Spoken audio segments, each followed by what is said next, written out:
A survivor story is meant to inspire us. We learn of their tragedy, self-doubt, and eventual triumph. But what about the story of an individual who has survived by cheating death 3 times? Well, 𝐥𝐤𝐤𝐿 is that person. His story is not only motivational, it is inspirational.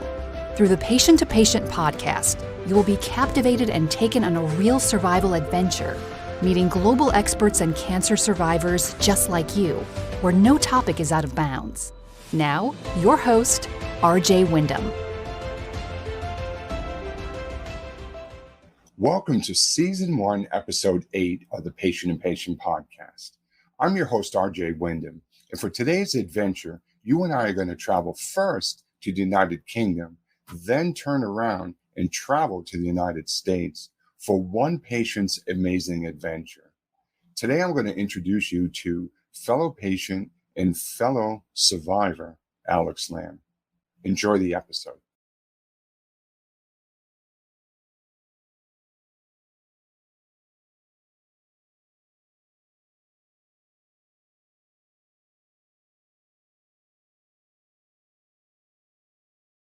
Alex Lamb, welcome to the Patient and Patient podcast.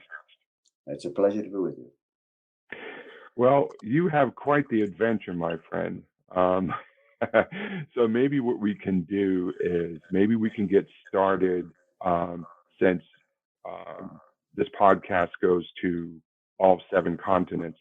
Why don't we start at the beginning, if you will, in the continent of Europe, specifically in the UK, and tell us what your life was like just before your cancer diagnosis. Yes, well, I lived all my life in the UK, spent some time in different parts of the UK with the railway that I worked for all my life. I was married to Laura, who died unfortunately in 2014. So from 2014, I was on my own, living in a rural part of the United Kingdom in Derbyshire. It was lovely. Yeah, it was nice. Everything was good. The bungalow I lived in was beautiful. We spent all our lives building it and putting it right. And then I thought to myself, well, your life's finished. You don't have any purpose anymore. Before that, unfortunately, my wife had MS, and I looked after her for a while. So we had very, very close contact with each other. And she was a big miss. So by the time we got round to about 2017, I have 2 sons, one in America and one in Australia. And they said to me, well, why don't you come and stay with one of us? Right. Or attempt to do that, through whatever was required to be able to do that. And so I thought, which would you like to do? Where would you like to go? I'd been to both places plenty of times, so I had a good idea of what the situation was like both in Australia and America. And I decided that I would like to go to America and stay with my son Keith. That was nearer to my sort of way of life, to be honest with you. And I then started to apply to go to America, North America, Pennsylvania, Chester County. And this went on from about 2017. And due to that, I decided to, because America demanded certain amounts of medical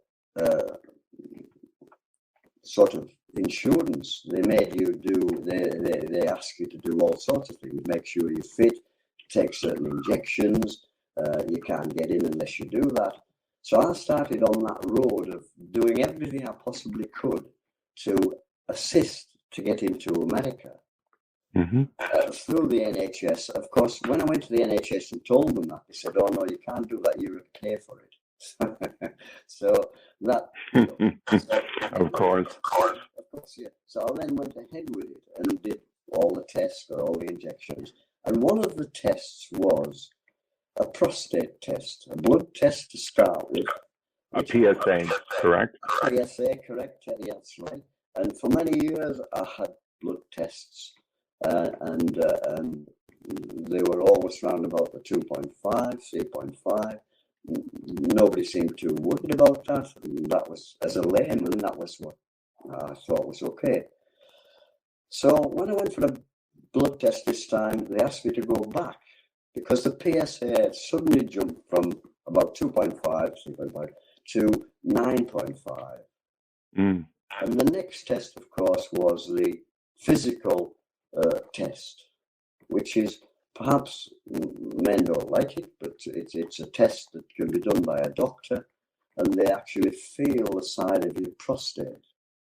Right, the rectal exam. That's right. So they go in the rectum with a finger, with a gloved finger, and they feel around the prostate, and that showed my doctor that there was a problem with one side of my prostate. So then that made the alarm bells ring. Now, thinking back to the fact that I was trying to emigrate into America, if I hadn't been doing that, I wouldn't probably have gone for a PSA test. So that was one great advantage, that making that decision was a good one. So anyways, from there, it went on to the National Health Service in the UK is wonderful. Right. It's probably overloaded by more, like most health services are. But I did go to them first of all, and they sent me to the oncologists in the hospitals near me, and they confirmed that I had cancer of the prostate. Mm. Now, so what was their options for you when they sat down with your diagnosis? What was the plan or strategy that they laid before you? The strategy at that time was I had to understand what I could have, from there. But then again, a lucky point, I had at that time also private medical insurance. Mm-hmm. And so I went to my private medical insurance, who covered cancer completely from start to finish, whatever. I then said to them, can I have, will you pay for what I'm going to get done? Yes. And I went ahead with that, and I went to a Dr. Daz. Now, Dr. Daz was a consultant in the National Health Service, but a lot of these consultants in the National Health Service work for private insurances after their workload of the day or before their workload of the day. So I went to Dr. Daz under private medical insurance. And he then, together with the National Health Service, when I could use that, when I was able to use that, I would, but I would use my private insurance to get the bulk of this done. Right. It was a good thing you had both, and were able to meet someone like Dr. Daz. It was. It certainly was. Now, the reason that I had it isn't something that people commonly have in the UK. Mm-hmm. I had it because my wife insisted I had it, and I kept it on when she died. She had MS, and she did not want me to be ill in any way, right? Because there was nobody there to look after her, and that was a good point. But for me, again, lucky Alec, that I had medical insurance that was insisted on by my wife, and she didn't have that insurance, by the way. She just made. She did not. No, she didn't have that insurance. She couldn't get it. But she made me have it. So I had this medical. So that was two, lucky Alec. Therefore, it went ahead. Now, Dr. Daz, again, when I went to him from the oncology department, said that he'd been in America, and we talked about the options that I had. And the options that he told me were best for me would be to have radiotherapy, because the thoughts were at that time that the cancer had not got out of the bag, as I call it. I may be wrong, that's just a layman's term as far as I'm concerned. But it hadn't got into any other organ that they could see at that moment in time.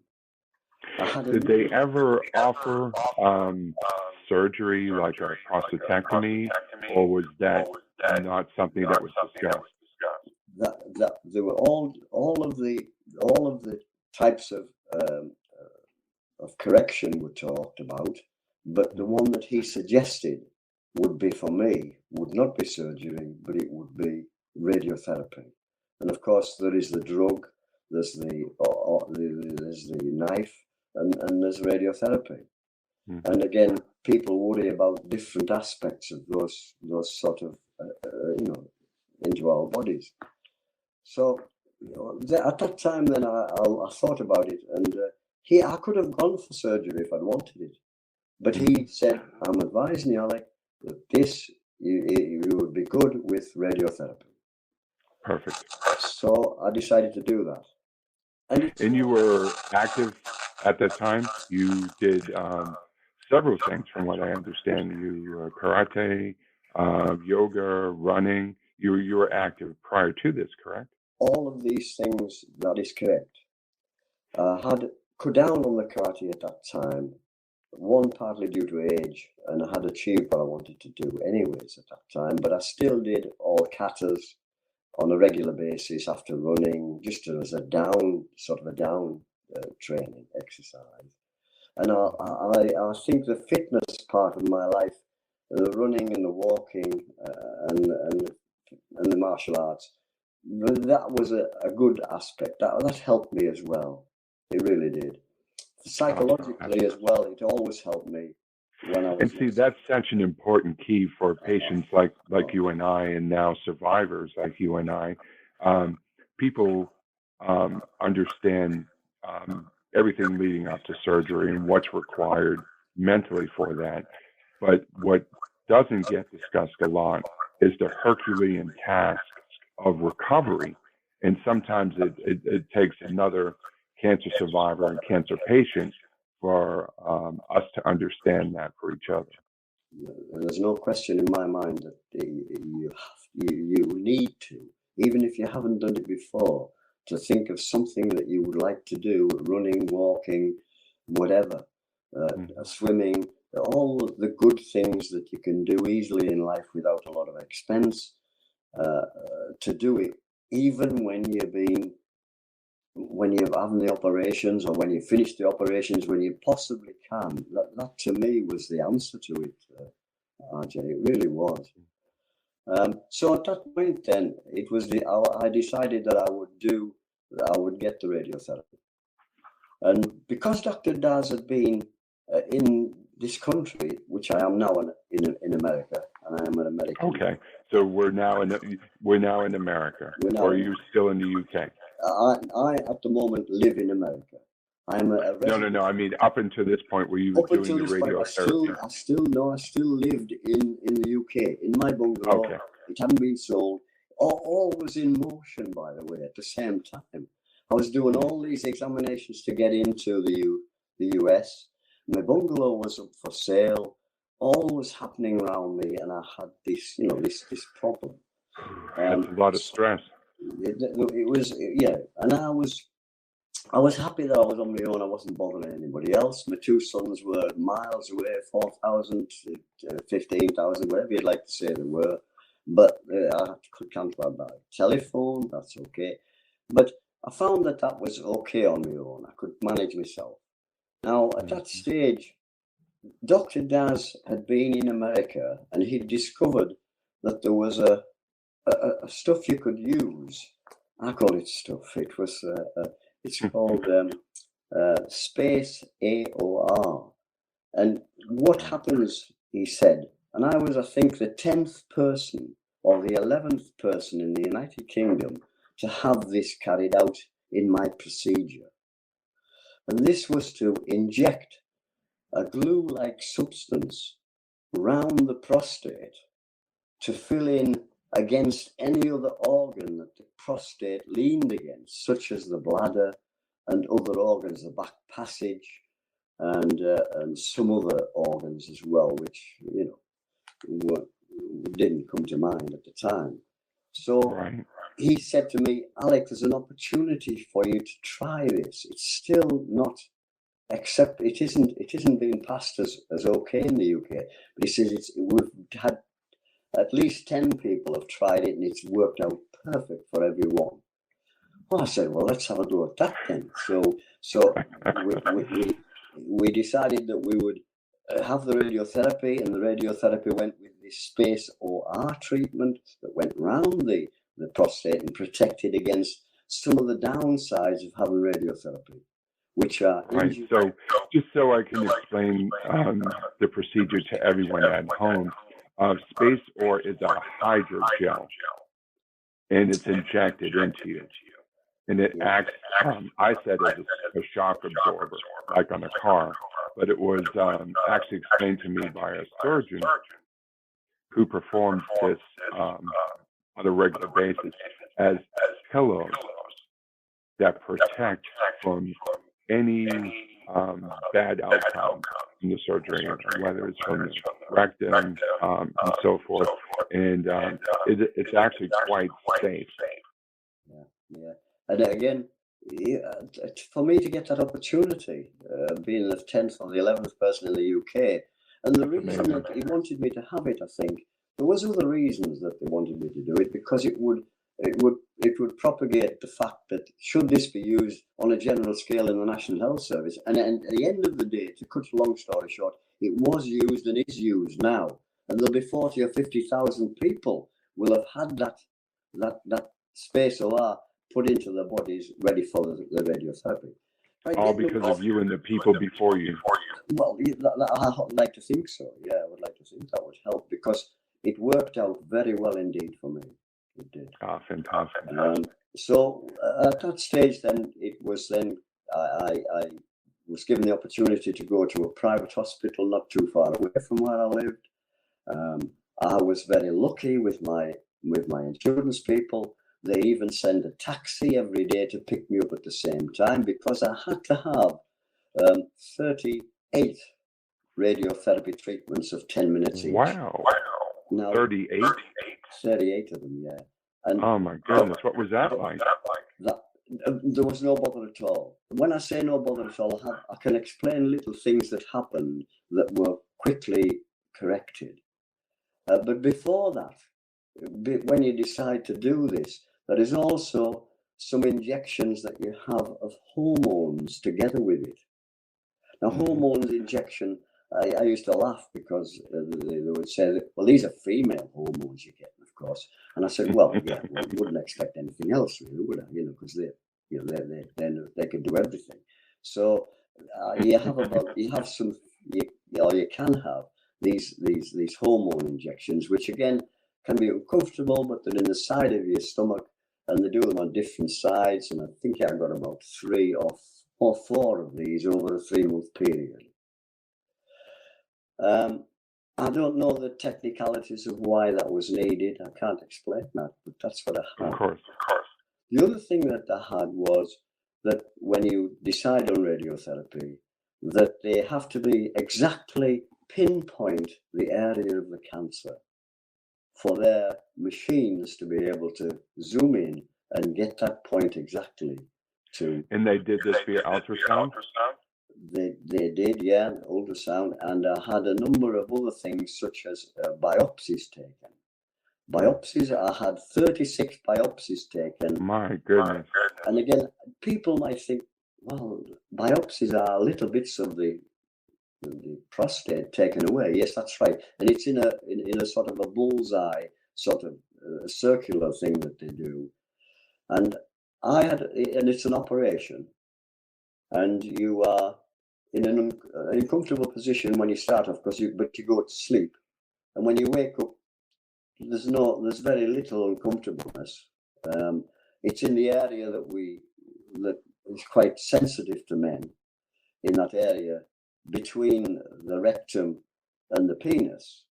And in that area, they would put 38 probes in to be able to take part of the little parts of the prostate away and be able to see where it exactly was. So I had that, and that was another thing. Now, the people that did that were quite good at their jobs. There were surgeons. There was a professor that did it in Leicester, near to Derby. Right. And I went into the hospital for a day. I went in the morning. No, I went in the night before. I got up early, and I was out by dinner time that day. And I was probably running the next day again. That's so amazing. I do say to people, don't worry too much about it. Just take it as it comes. You lose a little bit of blood. It makes it's uncomfortable to think about it, but it didn't give me a lot of problem. Right. We talk about it as an adventure. Keep your feet moving forward and enjoy the adventure. That's a good way to describe it, certainly, Ajay. It is really, it is your little adventure that you have, in life. So after that, then it was into the hospital every day at roughly the same time for the same period of time. About 10 minutes, I went to a private hospital by taxi. They dropped me off at the door. I went in, I laid on the machine that was similar to an MRI scanner, and it rotated and made funny noises. And you could have music played if you wanted, but I used to like the drum of the machine. It used to rotate back and forwards. and when I then looked at what was happening here, was they were bombarding this prostate with this radiotherapy. And the people that were behind that, I didn't realize, they were experts in that technology. They knew exactly where it was, they would pinpoint it, and they knew the dosage that was required for the individual. If you're a big man, you'll need probably more than a little man or whatever. I don't know the detail, but that's what it appeared to me. But there were people that I met later during that exercise of 38 days going there regularly on a regular basis that were really at the top of their class, really. They were. I also might add that the fitness thing, that trying to do something, even if you don't think you've ever exercised much before, simply to walk on the day after you've had this done to you is just thrilling. You've just achieved something. And I used to go running at the weekend because they didn't do it at the weekend. They gave you rest. It was Monday to Friday and a rest day Saturday, Sunday, but Monday to Friday the next. And I think once the machine broke down, is that what you would expect? And I think they had to cancel a couple of days, but other than that, it went right ahead. So I find that in the beginning, even walking, even if it was around your flat, your apartment, your home, it's so good to start achieving small goals, both mentally and physically, and I know that's important to you being a runner. So where were you at this point now in your process? Were you about in the middle of your recovery, or maybe you can share with everyone well, there was where you were at this point?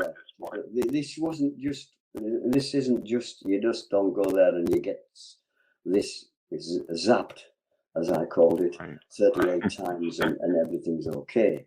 You're gonna hope that none of these zaps touch any of your other organs, because one of the downsides from this sort of treatment is that you can get a problem with your back passage or your bowel or your bladder, and therefore that leads to awful consequences sometimes.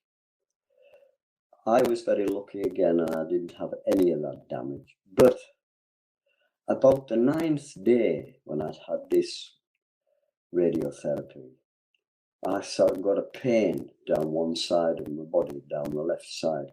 And when I was in the taxi going home, I said to this guy driving the taxi, "Don't take me home, just drop me off at this nearest hospital here."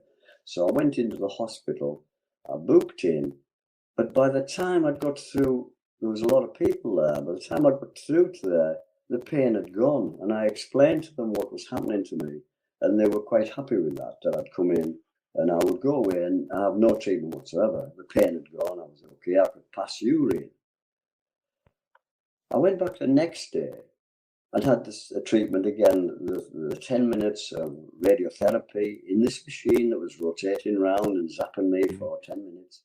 And I would be laying there, probably only with my undergarment on, nothing else, on this machine table. It was all nice and clean and laid out for me properly.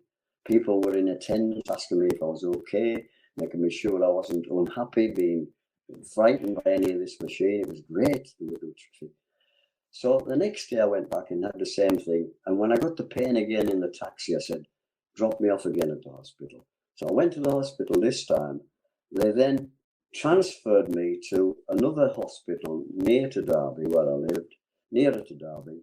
And it was found, to cut a long story short, I won't take your time up telling you the long story, but the short story was they found that the prostate had swollen and stopped me urinating. So I had about, I think it was a litre. Now I'm only a small guy, and a litre of urine in me was a very painful experience. Right. And the nurse went, there's a procedure to get into the emergency units in the UK. Straightforward enough, it just takes a little time. You have to see about 3 people before you get somebody going to do something for you. And when this guy came, he was a man, a nurse. He said, right, Alec, you seem to, you've done radiotherapy. We think it's a blockage. And he put a catheter in, and immediately everything was right. Ah, okay. And they strapped it to your leg under your pants, correct? Now, that then was another thing. I said, I don't want a bag. I just want the little tap on the end. That's all I want. Just put a tap on the end, and I'll treat it from there. So this guy did put the catheter in, and I said, I phoned my doctor and said, I would like this catheter out as soon as possible. I then went back to have my radiotherapy with the catheter in for about 2 or 3 days. And all the time I was in touch with Dr. Daz, of course, and his people, telling what had happened. The swelling of the prostate had caused a blockage in the urination, and the catheter I wanted out as quickly as possible. I said, no. Now, what did he say to that? Was that just a typical side effect? Yeah, it was. He said it was, well, I don't know whether it's typical, RJ, but it was certainly my experience, you know? Right, of course. I haven't heard much other people say that it was typical to them. But within 3 days, because of my insistence, and I was running with the catheter in okay. There was no problem. I could still exercise. It was strapped in the top of my thigh, and there was no problem. I didn't have a bag. I didn't want to go to the bag stage, because then I thought, you're going to make me a permanent one of these, you know. I didn't like that at all. So I then persuaded them they should take it out. So they took it out in about 3 days, and I never had any more trouble with that at all. Oh, fantastic. The radiotherapy after that must have bombarded the cancer, but it didn't swell the prostate anymore, and I could urinate. And this is one of the things that you've got to be careful of, that you need to be able to urinate properly after you've had this treatment all the time. And really that was the biggest downside on what I had, you know, when I had this radiotherapy. Well, it sounds like the roadblocks were pretty minor thus far. That's right. They were. You could get over them in a short time, and you know, I had the confidence that this was a good way of doing, and let's hope that the cancer was killed. So at that stage, then after the 38, it was finished. Went to see Dr. Daz a couple of times. After that, we had 1 or 2 blood tests. The blood tests before he cleared me was that it was down to infinity. It couldn't be read. The PSA could not be read at a level. And that has been the same, touch wood, Excellent. until now, till I'm in America. Now, at that stage, I was ready to go to America. The house was just up for sale. I had people wanting to buy it. You know, I had a deadline for America. They gave me a deadline I had to be in. And of course, during this period, I might add to you, RJ, I was traveling to London to go to the American embassy in London to show myself and go through the procedure, the proper procedure to get into the United States. And again, this was all done either at the time or shortly after all of this took place. So how long was your trip from Derby to London? The trip, well, as an ex-railwoman, a railwoman for 40 years, I had free travel on all trains in the UK. And the trip would be from Derby, would be perhaps, depending on the day, but 2 hours. 2 hours at the most. And then I would travel across London to the American Embassy, the new one, and you know, and go in the queue and go up and see the right people. So that happened, and then it all happened from there. They gave me a date and when I should come in, and issued me with a green card, and everything was good. Yeah, it was. So my recommendation, if people get the opportunity, and sometimes you can't get the opportunity, is to have the radiotherapy. And probably I would suggest, if you can get it, the space OR is just a little bonus for you. And it may not protect everybody every time, I don't know. But to me, it did. It protected me. It did really. And it's a product put out by Boston Scientific. And in all the research that I could find and speaking to the people at Boston Scientific, the outcomes are very similar to your experience. Well, that's great. Because Dr. Daz worked with or for Boston Scientific. I don't know, or maybe he was a student with them, I don't know. Maybe he was an expert with them, finding out what it was to bring it to the UK, but he worked in that Boston complex somewhere at one time. And okay, so where we are now, have you sold your bungalow yet? Bungalow was sold. Again, we're now looking from 2018. The readings that I've had every 6 months from there have been unreadable, or they say they can't record what it is, the PSA levels. So that's a good thing. And it's now about 5 years since then, if I think it'll go over my fingers with it. And therefore, you know, things are looking good. I sold my house just after I came here on the date that I was supposed to come. Unless I would not have got in. I had to come before. All the stars aligned for you. Yeah. And then my house was sold when I arrived here. So I went back to the UK for a week, stayed with a friend. The house was sold. I got a good price for it. My God, it turned out that life wasn't so bad after all. You're the luckiest man alive. Actually, yeah. And I wrote an article, or somebody wrote an article for me for the local paper, and the headline was, "I must be the luckiest man in the world." Yeah. Well, it's an amazing story so far. So tell us, we're going to move from the UK and we're going to come to North America, specifically the United States. Yep. And Pennsylvania. Yep, that's right. So tell us about life there. Chester County, it's a wonderful, wonderful place. It's rural or semi-rural, whatever you want to be, whatever you want to call it. But my area appears to be very rural.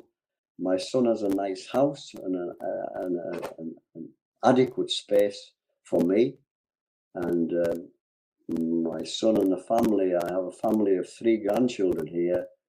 And I have a wonderful daughter-in-law, and I could not have existed without her, because she's taken me through all the hurdles that put in front of you when you come to America. And they've all been cleared without any problem. I went to doctors and I've had the PSA reading since then, and they're all at that same level, very, very, very low, unreadable still. I'm Fantastic. due And that's every 6 months? Every 6 months I go for a well man, or whatever they call it now here. And they look for that particular and many other things that they do in America that they don't do in the UK, or they don't appear to do. From the blood they get such as all sorts of things. Do you have adequate iron in your system? You know, and all these sort of things. And I am a celiac, of course, and I've been for a long time. And that is something that I live with, but that's got to be watched carefully. And the treatment I get here from the doctors is excellent. It really is. Oh, it's amazing. So for all of those patients and survivors like us, what message do you have for someone, we'll take it in two parts, for someone who's had a PSA come back high and have gone through the rectal examination and it's determined that you have prostate cancer, what advice would you give them? Well, I would certainly say to them that isn't the end. There is certainly life yet, and if the cancer has not escaped from the actual prostate itself, that's a bonus. And even if it has, the treatments that we can get nowadays are excellent enough to be able to overcome those without too much of the peripheral things that can really upset your life. Exactly. Some of the things that really bothered me, and I'm sure most men are the same. You do not want to wear a catheter. You do not want to wear a bag or two bags or whatever. And some you may have to if you want to live. But right, I had one for probably 10 days or so, and I referred to it as a villain. Aye, I'm sure you would. You've had the experience of it then, and I've only had the experience of a catheter, which was taken out in a very short time. But I knew about catheters already because I nursed my wife, and we had them there. But so once you're stabilized and your PSA score is insignificant, I would say to basically people, zero. I would say to men in particular, well, men, because it isn't just men we're talking about here. It's men and families that are associated with those men. It just isn't the man. It's the family, the wife, the sons, the daughters, the grandchildren. Daughters-in-law. Daughters-in-law. That's all the things that that's there. It's not man. Go and have a PSA test as soon as you can get one. Like 30-year-old if you can. I was going to ask you about that because that's such a controversial issue. I've talked to people from Zimbabwe, Africa, to Perth, Australia, to here in America, and all points in between. And when you talk to people like you and I, and you talk to people that are in the trenches, they advocate for what I am, either 40 or 45. But the longer we get into this, I'm finding that maybe 30 or 35 should be the age. Well, yeah, I agree, and I wouldn't like to say that I was an expert in any way, but it seems to me as a layman that the sensible thing it's better early than too late. Right. At the end of the day, Alex, it's just a blood test, correct? Just a blood test. There is no problem. You just go and get blood taken, easy peasy. Tell you the results. Then the hard bit comes. Is it okay or is it not? You know. Right. And then you have to make a decision on the many ways that you can get the prostate repaired. And there are many ways, good ways as well. I have colleagues. A lot of my colleagues have had operations or removal of them. None of them have had radiotherapy. They all went for the surgery, but I decided on the therapy. I think you made a very good decision. Well, that's going to do it for us today. Be sure and check out the free resource section at 𝐥𝐤𝐤.com. And remember, a journey is something you do on your own, but an adventure is done with loved ones and friends. Until next time, I'm your host, RJ Wyndham. Thanks for joining the Patient to Patient podcast. If you enjoyed this episode, make sure to like and subscribe for free. If you know of someone that could benefit from today's show, make sure to share this episode with them.